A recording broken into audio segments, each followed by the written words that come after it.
نقطۂ پرکار کا مرکزی نقطہ جو ہے وہ توحید ہے۔ چنانچہ ہر پیغمبر کو جو کلمہ عطا ہوا ہے لا الہ الا اللہ، لا الہ الا اللہ، یہ سب کا متفق علیہ ہے، اور دین یہی ہے۔ کان الناس امۃ واحدہ کا مقصود یہی تھا، اور اسی کا نام اسلام ہے کہ اس ایک اللہ کو اس کی ذات اور صفات کے ساتھ پہچان کر اس کے معبود ہونے کا اعلان اور اقرار کرے، اور یہی معراج ہے ایمان کی۔ ایک بعض دفعہ چھوٹے بچوں سے بھی اللہ پاک علم کی بات کرا دیتا ہے۔ مجھے ایک بچہ ملا، کہتا ہے جی فرعون نے دعویٰ کیا تھا فقال انا ربکم الاعلی، فقال انا ربکم الاعلی، تو اللہ پاک نے موسیٰ علیہ السلام اور ہارون علیہ السلام کو بھیجا ان کی طرف پیغمبر بنا، لیکن بھیجنے سے پہلے کچھ ہدایات دیں۔ اذهبا الى فرعون انه طغى فقولا له قولا لینا لعله يتذکر او یخشی، کہ اس کو بھیجا اور فرمایا کہ یہ وہ سخت آدمی ہے، اس نے دعویٰ کیا ہوا ہے، سختی نہ کرنا، نرم زبان سے اس کو سمجھانا، شاید وہ حاصل کر لے، کچھ فائدہ اس کا۔ تو اس بچے نے کہا، پڑھتا تھا، طالب علم تھا، مجھ میں جگہ ایک فرعون ہے جس نے خدائی کا دعویٰ کیا ہے، اس کی تبلیغ کے لیے اللہ بھیج رہے ہیں 2 پیغمبروں کو، ایک اولو العزم پیغمبر، یہ موسیٰ علیہ السلام کی جزوی فضیلت ہے کہ قرآن کے ہر پارے میں آپ کا تذکرہ ہے، آپ کا نام ہے، تو ان کو بھیج رہا ہے اور ہدایت کہہ رہے ہیں سخت نہ کرنا، سختی نہ کرنا، نرمی کرنا۔ تو جو بندہ رات کی تنہائیوں میں نیند قربان کر کے وضو کر کے جائے نماز پر کھڑا ہو کر سجدے میں اپنی جبین جھکا کر کہتا ہے سبحان ربی الاعلیٰ، تو اللہ اس کے ساتھ کیا معاملہ کرے گا جب دشمن کے ساتھ یہ ہوا ہے۔ تو میرے دوستو اصل بات توحید ہے، تو کہا نعم الالہ الہنا، اور یہ توحید بیان ہوئی اس کے اندر، اور بس اگر اور اس کی سمجھ جو حضور نے فرمایا کہ صحابہ کو کہ تم بھی نہیں سمجھے، اس کی حقیقت ایک اور حدیث سے واضح ہوتی ہے۔ سیدنا معاذ ابن جبل فرماتے ہیں کنت ردف النبی صلی اللہ علیہ وسلم، کسی سفر میں حضور کے پیچھے بیٹھا ہوا تھا سواری میں، تو حضور صلی اللہ علیہ وسلم نے پوچھا معاذ جانتے ہو اللہ کا بندے پر کیا حق ہے، اللہ کا بندے پر کیا حق ہے؟ میں نے کہا اللہ و رسولہ اعلم۔ یہ صحابہ کا حضور صلی اللہ علیہ وسلم کے ساتھ ادب کا تقاضا تھا کہ وہ مبادرت فی العلم سے احتیاط کرتے تھے کہ میں حضور کے جواب دینے سے پہلے انہی کے منہ سے خود کیوں نہ سنوں، اپنی بات کہہ دوں، اس سے وہ گھبراتے تھے، اسے سوء ادبی سمجھتے تھے۔ تو حضرت معاذ اللہ و رسولہ اعلم، آپ نے پھر کہا ما حق اللہ اتدری یا معاذ ما حق اللہ علی العبد، میں نے کہا اللہ و رسولہ اعلم۔ تیسری مرتبہ پھر فرمایا، تو میں نے پھر یہی کہا، تو فرمایا بندے کا، اللہ کا بندے پر یہ حق ہے کہ اس کو وحدہ لا شریک جانے، اس کو ایک جانے اور اس کا کسی کوئی شریک نہ ٹھہرائے۔ یہ حضور نے فرما کر پھر پوچھا جانتے ہو کہ بندے کا پھر کیا حق ہے اپنے اللہ پر، بندے کا پھر کیا حق ہے اپنے اللہ پر؟ میں نے پھر کہا اللہ و رسولہ اعلم۔ آپ نے پھر 3 مرتبہ پوچھا، تو میں نے تینوں بار یہی کہا، تو فرمایا جب بندہ اللہ کو اللہ مان لے، معبود مان لے اور اس کے ساتھ کسی کو شریک نہ کرے، تو پھر اللہ کا بندے کا اللہ پر یہ حق ہے کہ اس کو آگ میں نہ ڈالے، اس کو آگ میں نہ ڈالے۔ تو حضرت معاذ فرماتے ہیں پھر حضور صلی اللہ علیہ وسلم نے جب یہ جواب دیا تو مجھے بہت خوشی ہوئی، تو میں نے فرط خوشی میں عرض کیا کہ حضرت میں اعلان کر دوں گی، دوسروں کو بتا دوں۔ فرمایا خاموش رہو، لوگوں کو عمل کے اندر مشغول رہنے دو۔ پھر حضرت معاذ رضی اللہ تعالیٰ عنہ نے جب آخری وقت آیا ہے تو اس وقت پردہ ہٹا کر لوگوں کو متوجہ کیا اور فرمایا کہ میں کتمان علم سے کہ گناہ میں میں نہ پکڑا جاؤں، یہ میں نے حدیث سنی تھی، یہ سن لو اور اس کو یاد کر۔ تو میرے دوستوں، عرض کرنے کا مقصد یہ توحید۔ اب دیکھو کہ اس بدو نے کہا کہ صرف یہ تقاضا ہی یہی ہے کہ بس اس کو الہ مان لیا جائے، تو وہ خوش ہو رہا۔ اس خوشی پر اور حضور صلی اللہ علیہ وسلم کے اس کے جواب پر خوش ہونے پر حضرت عبد الرحمن ابن عوف کھڑے تھے۔ تو سخی موقع ڈھونڈتا ہے سخاوت کے، ان کے دل میں جوش اٹھا کہ اس نے اللہ کی تعریف کی ہے تو اس کو کچھ انعام ملنا چاہیے، میں بھی اس میں حصہ دار بن جاؤں۔ فرمایا یا رسول اللہ، میرے پاس ایک اونٹنی ہے جو بالکل اب بچہ دینے والی ہے، تو میں چاہتا ہوں کہ میں اس کو ہدیہ کروں، میں کر سکتا ہوں؟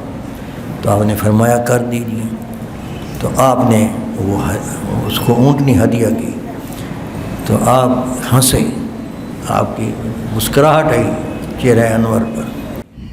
تو پھر فرمایا کہ عبد الرحمن، جب تو نے یہ اونٹنی پیش کی، میں دیکھ رہا تھا کہ فرشتے نے، جبریل نے مجھے کہا کہ اللہ نے عبد الرحمن کے اس عمل کو اتنا مقبول فرمایا کہ جنت کی 86 اونٹنیاں اس کے لیے وقف کر دی ہیں، اس کو عطا فرمائی۔ تو اب جب یہ حضور نے فرمایا تو اب دوسروں کو بھی دل میں چلنے لگے تو وہ بھی آنے لگے۔ کوئی کسی نے ہدیہ کیا، 56 اکٹھے ہو گئے اور وہ 56 اونٹنیاں لیتا ہوا نعرے مارتا ہوا نعم الالہ الہنا کہ قبول کرتا ہے تھوڑا، ہم سے تھوڑا لیتا ہے، ویعطی الکثیر، اور دیتا بہت زیادہ ہے۔ میں نے یہ کلپ مولانا وہ کیا نام تھا ظرف علی خان صاحب رحمۃ اللہ علیہ کی زبان سے سنا، اور وہ فرماتے، وہ حوالہ انہوں نے دیا سیوطی رحمۃ اللہ علیہ کی کسی تفسیر کا، انہوں نے وہاں کے وہ روایت نقل کی ہے، باقی اللہ بہتر جانتے۔ عرض کرنا یہ مقصود ہے کہ صرف اللہ کی معرفت حاصل کرنا ہے اور وہ امانت ادا کرنی ہے جو اللہ نے ہمارے ذمہ حقوق ڈالے ہیں۔ تو حقوق کی ادائیگی کا بوجھ ہم اٹھا کر آئے ہیں۔ بچوں کے ذمہ بھی حقوق ہیں، بڑوں کے ذمہ بھی حقوق ہیں۔ بچوں نے بڑوں کے حقوق ادا کرنے ہیں، ہمسروں کے ادا کرنے ہیں، بڑوں نے چھوٹوں کے ادا کرنے ہیں، حتیٰ کہ تصور اللہ نے یہ مسلمان کو یہ دیا ہے اپنے آپ کو بھی حقوق دینے والا کہا ہے کہ وَإِنَّ عَلَيْكَ عَلَىٰ نَفْسِكَ وَإِنَّ عَلَيْكَ لِنَفْسِكَ حَقٌّ، کہ تیرے ذات کے لیے بھی تیرا حق ہے، اس اپنے وجود کو بھی دے، آرام کے وقت آرام اور کام کے وقت کام، آرام کے وقت آرام، یہ بھی تقاضا شریعت کا ہے، یہ حق ہے نفس کا۔ اس لیے مجدد صاحب رحمۃ اللہ علیہ فرماتے ہیں کہ ہمارے طریقے میں سنت ہے بنیاد، اتباع سنت مقصود ہے، نفس مجاہدہ نہیں۔ مجاہدہ مشقت کے لیے ہے، وہ ٹھیک ہے عبادت میں مجاہدہ ہے، اور وہ والذین جاہدوا فینا اپنی جگہ پر درست ہے، مگر اپنے نفس کو حق کے طور پر ادا کرنے کے لیے آرام کا وقت دینا، یہ بھی اس کا حق ہے۔ چنانچہ قیلولہ حضور صلی اللہ علیہ وسلم فرماتے تھے، تو فرماتے ہیں کہ قیلولے کے وقت میں نوافل پڑھنا، ایک شخص نوافل میں مشغول ہوتا ہے اور ایک شخص سنت کی اتباع سنت میں قیلولہ کرتا ہے، ہمارے نزدیک قیلولہ کرنے والا افضل ہے اس کی نماز پڑھنے والے سے، کیونکہ سنت کا طریقہ یہی ہے اور ہم مکلف اتباع سنت کے ہیں۔ چنانچہ میرے دوستو، اب ہم اس دور میں ہیں کہ جس میں رسول کا لفظ تمام انبیاء پر اطلاق نہیں ہوتا، تمام اولو العزم پیغمبروں پر اطلاق نہیں ہوتا۔ اب جہاں بھی رسول کا نام آئے گا صرف تو یہ حضور ہی مراد ہوں گے۔ کیوں؟ اس لیے کہ یہ آخری نبی ہیں۔ اب سب کی نبوت اس وقت عمل میں نہیں ہے، شریعتیں منسوخ ہو چکی ہیں۔ صرف شریعت اس وقت جو ہے اللہ کے ہاں پوری انسانیت کے لیے صرف اور صرف حضور صلی اللہ علیہ وسلم کی ہے، جو تمام ادیان کی تمام شرائع کی ناسخ ہے، اور اس کے علاوہ سب منسوخ ہیں۔ حتیٰ کہ حضرت عیسیٰ علیہ السلام بھی جب دنیا میں تشریف لائیں گے تو اپنی شریعت پر عمل نہیں کریں گے، بلکہ حضور صلی اللہ علیہ وسلم کی شریعت کے ایک مجتہد کے طور پر عمل کریں گے۔ تو اس لیے میرے دوستو، ہمارے لیے اب ضروری یہی ہے کہ ہم نظام شرع کو سمجھیں، پڑھیں اور اس کے مطابق اپنی زندگی کے اعمال سنواریں۔ اس سے بہتر علم اور کوئی نہیں۔ ایک آسان سا سوال ہے، وحی یعنی قرآن اس وقت وحی اپنی اصلی صورت میں کس کتاب میں ہے؟ قرآن پاک میں۔ قرآن وحی ہے۔ قرآن افضل ہے یا دوسری کتابیں افضل ہیں؟ قرآن کو چھوڑ کر دوسروں کی طرف متوجہ ہونا یہ تو حماقت ہے اہل ایمان کے لیے۔ قرآن اور سنت جو نبی صلی اللہ علیہ وسلم تشریف لے کے آئے وہ آپ نے ہمیں اس کے ذمہ لگائے۔ پہلے انبیاء جب تشریف لاتے تھے نبوت ختم نہیں ہوئی تھی، تو جو نبی آتا تھا اس کا فرض منصب یہ ہوتا تھا کہ پہلے کی تصدیق کرے اور بعد والے کی بشارت دے۔ حضور صلی اللہ علیہ وسلم چونکہ آخری تھے، آپ نے فرمایا کہ میں نے سب کی تصدیق ہمارے، آپ نے تصدیق فرمائی، اور بعد کے لیوان فرمایا کہ اب نبی کوئی نہیں آئے گا نیا نبی۔ نبوت کی فیکٹری بند ہو چکی ہے، محل مکمل ہو گیا، آخری اینٹ ہوں میں آخری ہوں۔ اب میں اپنی امت کے لیے جو کچھ چھوڑ کر جا رہا ہوں، کیونکہ ہدایت تو ختم نہیں ہوئی، ہدایت تو چلے گی، ہدایت قیامت تک کے لیے نفس انسان کا موجود ہے اور نفس کی شرارتیں چلیں گی، اس کو صرف شریعت کے پر عمل کرنے میں ہی سے اس کی اصلاح ہو سکتی ہے۔ اور یہ اللہ نے فرض بنایا ہے، قد افلح من تزکا وذکر اسم ربہ فصلی۔ انسان کی فلاح موقوف کی ہے اپنے نفس کی شرارتوں کی دور کرنے کی کوشش میں انسان لگا رہے، تزکا تفاعل سے کرتا رہے، اور اگر مشکل ہے تو اس مشکل کو برداشت کرے، اپنی سی کوشش کرتا رہے۔ اللہ نے طریقے بتائے ہیں، نبی بھیجا ہے، نبی کے منتبی صحابہ ہیں، صحابہ کا اسوہ ہے، اللہ والے بھیجے ہیں، اولیاء بھیجے ہیں، ان کی صحبت ہے، ذکر اذکار بتلائے ہیں، ذکر اللہ کے اسماء میں، اسماء صفاتی میں، اسم ذات میں یہ تاثیر رکھی ہے کہ ان کے تکرار سے دل نرم ہوتے ہیں، دل کے اندر معرفت آتی ہے، اس کی سختی دور ہوتی ہے اور وہ شریعت کی طرف اور حق کی طرف مائل ہوتا ہے۔ تو یہ سب چیزیں اللہ نے رکھی ہیں، صرف حضور صلی اللہ علیہ وسلم کے طریقے پر چلنے کی کوشش میں اپنی زندگی گزار دیں، اور اس محنت کے اندر 100% کامیاب ہونا بڑا مشکل ہے۔ جو ہو کہ جو کوشش کر صحابہ رضی اللہ تعالیٰ عنہ کے معیار کو ہم نہیں پہنچ سکتے، لیکن ہم نے چھوڑنا بھی نہیں ہو رستہ، کوشش میں لگے رہنا ہے، جتنا ہو جائے اللہ کا شکر ادا کرنا ہے، جتنا رہ جائے استغفار اور ندامت کے ساتھ اپنی زندگی کو گزاریں۔ اللہ پاک ہمیں یہ توفیق عطا فرمائے۔ ہمارا مشن یہی ہے، ہم نے رہنا ہے یہاں، اور اس مجاہدے میں، اس امتحان میں ایک نرمی اللہ نے یہ بھی فرمائی کہ فرشتوں کو اس مجاہدے میں نہیں ڈالا، لیکن انسان کو ڈال کر اس کا مقام بلند کر دیا۔ کیوں؟ اس لیے کہ فرشتوں کو گناہ کی طاقت نہیں ہے، وہ گناہ کریں ان کی اٹھانی اس پر ان کے اندر نفس امارہ نہیں ہے۔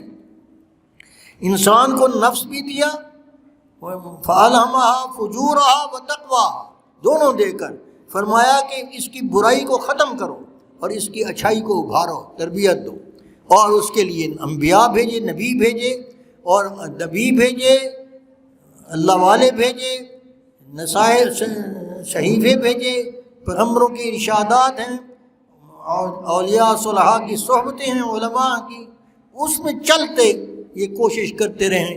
اور ہے وقت تھوڑا، صرف 50 سال، 60 سال، 70 سال، اس امت کی اوسط عمر 60 سال ہے تقریباً، تو اس لیے تھوڑے وقت میں اپنے آپ کو سنوارنے کی کوشش کریں، پھر موجیں ہی موجیں ہیں۔ اللہ تبارک و تعالی ہمیں صحیح سمجھ عطا فرمائے۔ اور یہ تعلیم، یہ باتیں مدارس میں پڑھائی جاتی ہیں، مدارس میں بچوں کو جو پڑھایا جاتا ہے، جس انداز سے تربیت کرائی جاتی ہے، حقیقت میں اگر دیکھیں، آپ غور کریں تو اولیاء اللہ کے بھی مجاہدات اس حد کو نہیں پہنچے اتنے یہ بچے پڑھتے ہیں۔ پچھلی رات کو اٹھنا، تہجد پڑھنا، اس میں قرآن پڑھنا، فجر کی نماز باجماعت پڑھنا، پڑھنے کے بعد تھوڑے سے سیر کرنا، پھر اس کے بعد قرآن پڑھ کر پھر آنا، تھوڑا بہت ناشتہ کھا کے آنا، پھر 11 بجے 12 بجے تک پھر قرآن پڑھنا، کتنے سپارے پڑھ جاتے ہیں، منزل کو یاد کرنا، سبق کو یاد کرنا، سبکی کو یاد کرنا، اور اس کے لیے مار کھانا، وقت دینا، یہ سب بڑی خوشی سے برداشت کرتے ہیں۔ پھر استاد کی تربیت میں کھانا بھی کھانا، اور پھر قیلولہ بھی کرنا، پھر ظہر کے بعد پھر قرآن عصر تک سبق لینا، مطالعہ کرنا، پھر عصر اور مغرب کے درمیان کھیلنا، بھاگنا، دوڑنا، اپنی صحت کو برقرار رکھنا، یہ بھی حق ہے نفس کا۔ اس کے بعد پھر مغرب کے بعد پھر نوافل میں قرآن پڑھنا، سب کی سپارہ پڑھنا۔ ہمارے زمانے میں تو یہ معمول تھا۔ عشاء کی نماز ہمیں 9 رکعتوں کا بعد میں پتہ چلا، استاد کے ہاں 17 رکعتیں ہم سمجھتے تھے نماز کی، اور جب سے 9 کا پتہ چلا اب 17 بوجھ معلوم ہوتا ہے۔ تو میرے دوستو، یہ ان بچوں کا معمول ہے۔ اور 5-6 سال تک، یہاں ایک بات اور بتا دیتا ہوں والدین کے لیے، کہ والدین کی کوشش ہوتی ہے کہ جلدی کیا جائے۔ بچہ جلدی کیوں نہیں پڑھتا؟ یاد رکھو، بچوں کا دماغ، صلاحیتیں ایک جیسی نہیں ہوتی، کوئی تھوڑا پڑھ کر یاد کر سکتا ہے، کوئی زیادہ، لیکن ادھر قید ہوتی ہے کہ جلدی کرو۔ یہ نقصان کرتے ہیں والدین اپنا اور بچوں کا بھی۔ استاد چونکہ ان کا کہنا مانتے ہیں، وہ کہتے ہیں کہ چلو اس کا والد جلدی ہے، سکول والے جو ٹائم دیتے ہیں نا کہ یہ اوور ایج ہو جائے گا، یہ سب ہمیں پھنسانے کے لیے، سب بچوں کو ماں باپ کی تربیت سے دور رکھنے کے لیے یہ دھندے ہیں، یہ ہٹ کرنے ہیں ان کے۔ تو گھبرائیں نہیں، انشاءاللہ جو بچے، تجربہ یہ بتاتا ہے، جو بچے کند ذہن ہوتے ہیں، وہ چونکہ مدارس میں زیادہ رہتے ہیں، وقت ان کو زیادہ لگتا ہے، تو اساتذہ کی صحبت ان کو زیادہ ملتی ہے، اور اکثر بچوں استادوں کی خدمت بھی وہ زیادہ کرتے ہیں، تو اس سے وہ اکسیر بن جاتے ہیں، اور فیضان ان کا زیادہ پھیلتا ہے۔ اور جو جلدی پڑھ جاتے ہیں، اور وہ بھی ان کو صحبت تھوڑی ملتی ہے، وہ ذرا دنیاوی تعلیم میں جاتے ہیں تو وہ کششیں ان کو ملتی ہیں، ان کی تدین ان کا ختم ہوتا چلا جاتا ہے۔ یہ خیال کریں، اساتذہ اور والدین، یہ اصول بات یاد رکھیں کہ وحی کا علم افضل ہے غیر وحی کے، مخلوق کے علم سے۔ اور ہم نے جواب وہاں دینا ہے جہاں پر پہلا سوال ہوگا، من ربک، تمہارا رب کون ہے، ما دینک، تمہارا دین کیا ہے، تمہارا نبی کون ہے۔ یہ چیزیں ہمیں یہاں پڑھائی جاتی ہیں۔ اگر سکول کالج میں جائیں، آئنسٹائن سے پوچھیں من ربک کیا کہے گا، ما دینک پوچھے کسی کو اور سے کہے گا کچھ بھی نہیں۔